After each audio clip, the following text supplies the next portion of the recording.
Vous savez, les théoriciens de la vie extraterrestre, ils aiment bien se demander pourquoi on n'a jamais vu la trace d'une civilisation venue d'ailleurs. Sur les trilliards de planètes que compte notre galaxie, il devrait y avoir des espèces apparues bien avant nous qui auraient une avance considérable dans la conquête spatiale.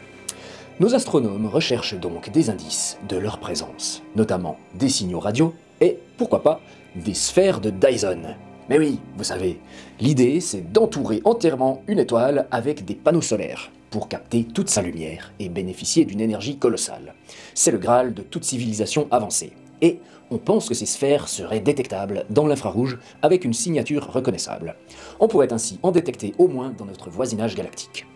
Et je voudrais ajouter qu'on aurait, au moins en théorie, la possibilité d'en repérer dans d'autres galaxies, dans des cas où une civilisation vraiment de ouf utiliserait de plus en plus d'étoiles jusqu'à parasiter entièrement sa galaxie, ce qui affecterait son rapport masse-luminosité. Et vous savez quoi?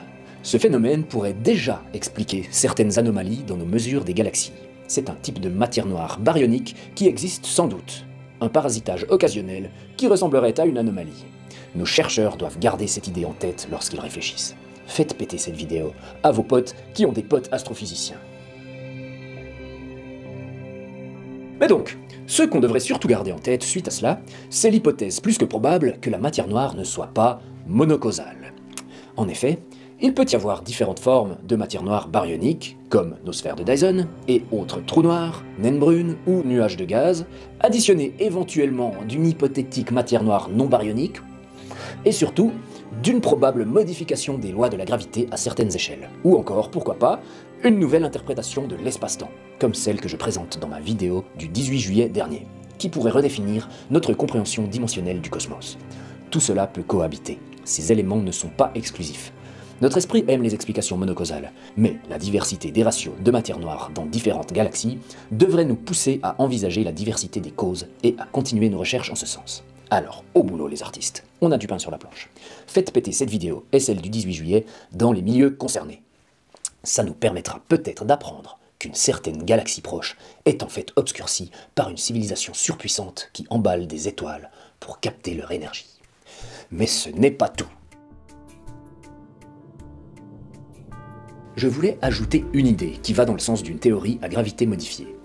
Vous savez, la raison pour laquelle nos chercheurs réfléchissent à la matière noire ou à la gravité modifiée, c'est que la vitesse de rotation des galaxies est telle que les étoiles en périphérie devraient se retrouver éjectées par la force centrifuge. Du coup, on a l'idée soit d'ajouter de la masse invisible pour retenir ces étoiles par gravitation, soit revoir notre théorie de la gravité elle-même pour que tout rentre dans l'ordre, ou les deux. Et dans le sens d'une théorie à gravité modifiée, je trouverais assez logique d'imaginer que l'effet gravitationnel d'un objet, d'un astre, soit plus marqué en périphérie plutôt qu'au centre d'une galaxie, car il se retrouve dans ce dernier cas dans un environnement déjà saturé en gravité, moins réceptif à l'influence d'un objet massif supplémentaire. Imaginez une toile tendue représentant le champ de gravité sur laquelle vous déposez un astre. Donc plus la toile est déjà tendue, moins l'astre a d'impact sur la déformation de la toile. De même, il serait tout à fait envisageable qu'un corps massif ait moins de poids, moins d'influence dans un champ gravitationnel déjà très fort. Ainsi, une étoile en périphérie d'une galaxie serait beaucoup plus lourde gravitationnellement par rapport à ce qu'elle serait au centre, et nos mesures seraient faussées par ce phénomène. Voilà, c'est très simple.